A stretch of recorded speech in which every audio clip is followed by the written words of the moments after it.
Welcome to Born to Win. I'm Brian Proctor, and each Monday I'll be sharing a short message to help you start your week with focus, clarity, and intention. Every episode is designed to remind you that success isn't something you chase, it's something you allow. You were born to win, and when you live in harmony with the laws of life, you begin to experience that truth in every area. And today, we're starting this series entering 2026 with intention, with a foundational lesson, habits. So take a deep breath, open your mind, and let's get started. The turning of the year. There's something about the turning of the calendar into a new year. It fills us with a sense of possibility and hope. December is a natural time for reflection and planning, and that is what I would like to discuss here over the next few weeks. Your new year and the steps to consider now for entering this next year with a plan that you can stick to. Start with deciding what you want from your life in 2026. How will this new year be different? To get clear on answering this, it is important first to understand where you are. Begin with an honest assessment of your current situation by asking yourself some tough questions. First, ask yourself, where am I right now? Be specific about different areas of your life, such as your career, relationships, finances, and health. Consider what is currently working well and what isn't.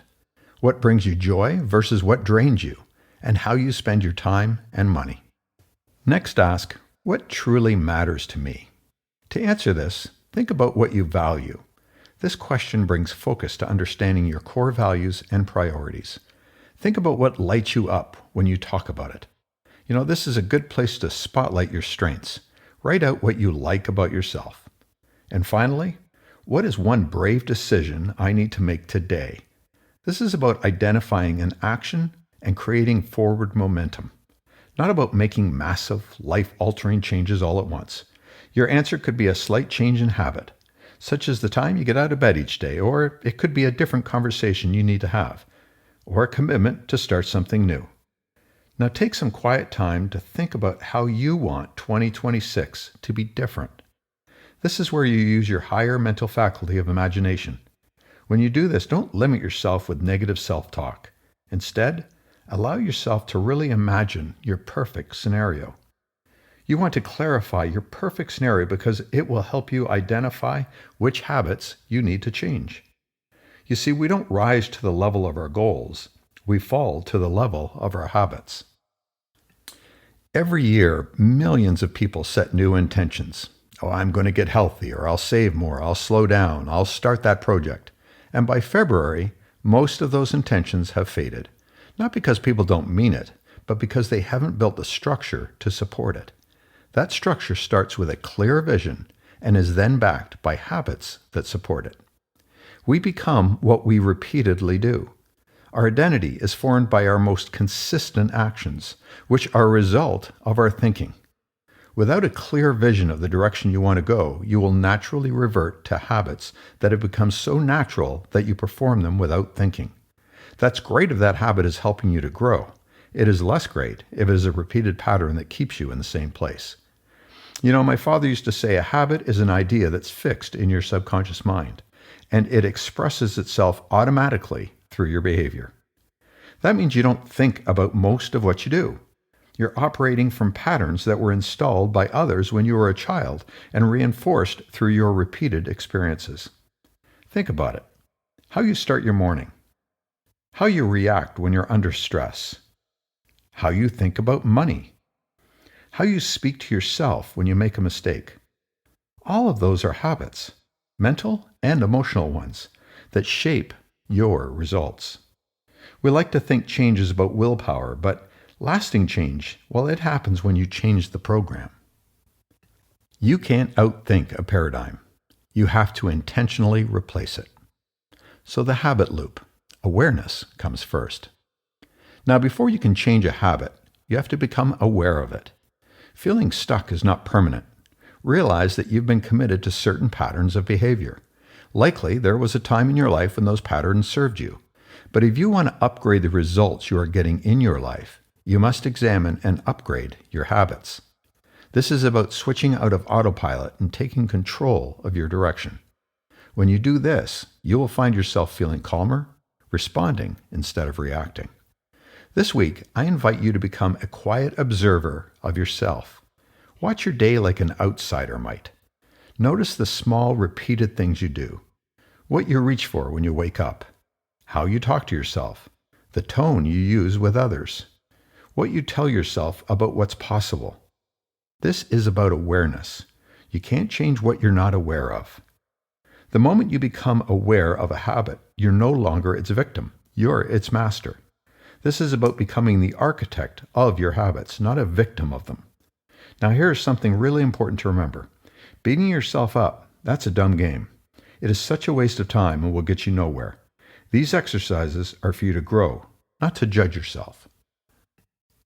Remember, you don't need massive, dramatic action to change your life. You need small, consistent actions that align with who you want to become. The key word here is consistent. Remember, we are ultimately defined by what we repeatedly do. So start by focusing on what you can control. Luck, randomness, and misfortune are out of our control. So focus on what you can control. For example, your body is the result of repeated health habits. Your income is the result of repeated money habits. Your relationships reflect repeated communication habits. You can create change in any of these areas. Change is an inside job, and your habits are the bridge from where you are to where you want to be. You know, when I was growing up, I watched my father live this principle in real time. He had a habit of studying every single morning, no exceptions. He didn't do it when he felt like it. He did it because it was a part of who he was. I remember asking him once how he stayed so consistent. He said, "Brian, discipline is giving yourself a command and then following it, whether you feel like it or not." He wasn't talking about forcing himself. He was talking about alignment. He understood that once something becomes habitual, it's effortless. The hard part isn't doing the new thing. It's replacing the old pattern that keeps pulling you back. You've got to see the new idea, feel it, and repeat it over and over until it becomes automatic. Now, before we wrap up for today, let's review some tangible steps that you can take. Step number 1, decide who you want to become. Don't just set goals, set an identity. Ask yourself, who am I becoming in 2026? If your answer is a calm, focused, healthy, confident person, then ask, what does that person do every day? For example, what time does their day start?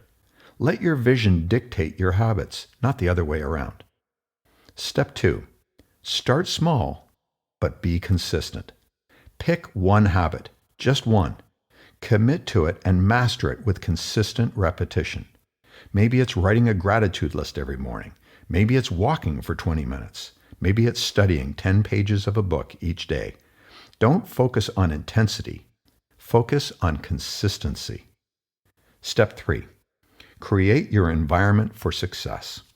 You don't rise above your environment, you're influenced by it. Surround yourself with reminders of who you're becoming.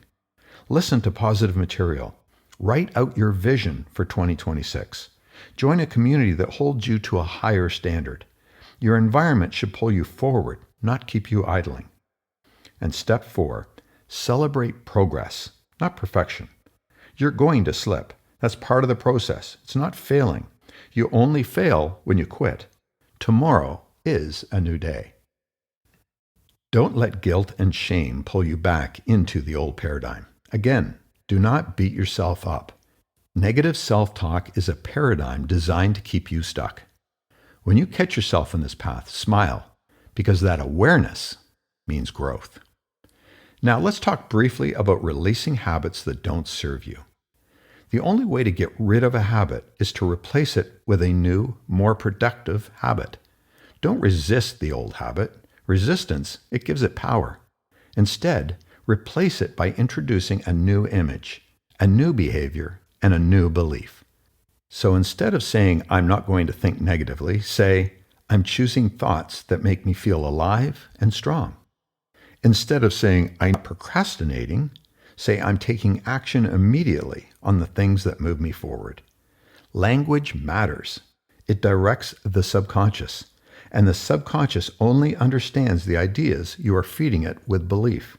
So get clear.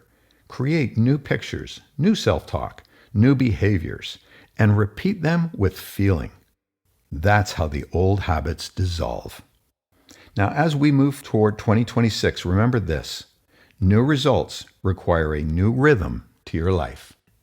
You can't take old habits into a new year and expect something different. You have to become the architect of your days. And here's the good news: you don't have to overhaul your life overnight. You just have to take one step, repeat it, and let it compound. So as we close today, ask yourself, what am I planting for the new year? Because whatever you nurture now will be your harvest in 2026.